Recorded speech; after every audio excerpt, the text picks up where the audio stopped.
Hi, my name is Charles Roberts. I'm the president of Your Castle Real Estate. It's about a 550-person firm in Metro Denver. And I want to take a minute to talk about a metric that we look at a lot, the days on market. So let me explain. Days on market, something like 90 days on market is considered about a balanced market, and 90 days on market is the equivalent of 6 months of inventory. That's just how the math works. So about 90 days on market, more or less, is a balanced market. So let's talk about our market. And what we did is we did a big study to break it out by price buckets so that you see what lower priced properties have days on market versus higher. Let me show you what we found. What we see here, the purple are under 300,000, and incredibly, we've been looking at an average of 17 to 18 days on market in the under $300,000 price bucket. That is a scorchingly hot market. You move up to 450,000, it's almost exactly the same.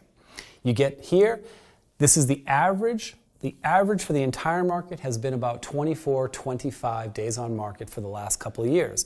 But it's important to understand that as you move up in price, you see a linear increase in days on market.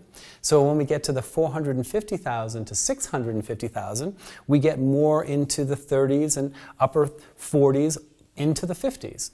And then the more expensive, up to $1 million, we get here, and then the $1 million plus we see up to about 100 days.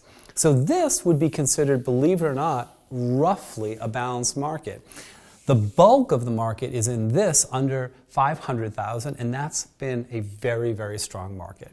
A couple things to notice also is you see absolute seasonality, at least here, where you have lower days on market in the spring in this area here, and in most of these you see a little bit of an increase in the fall. So what we get from this is basically our market is very, very strong in Metro Denver. We have very, very low days on market, and this has been going on for a long time. We have a number of years of essentially the same data. The market is very strong. The lower price market is even stronger than the upper price market. And this is the stuff we talk about in all of our training, our webinars, and our podcasts, and our classes. So please join us anytime. Love to have you. Thanks so much. Bye-bye.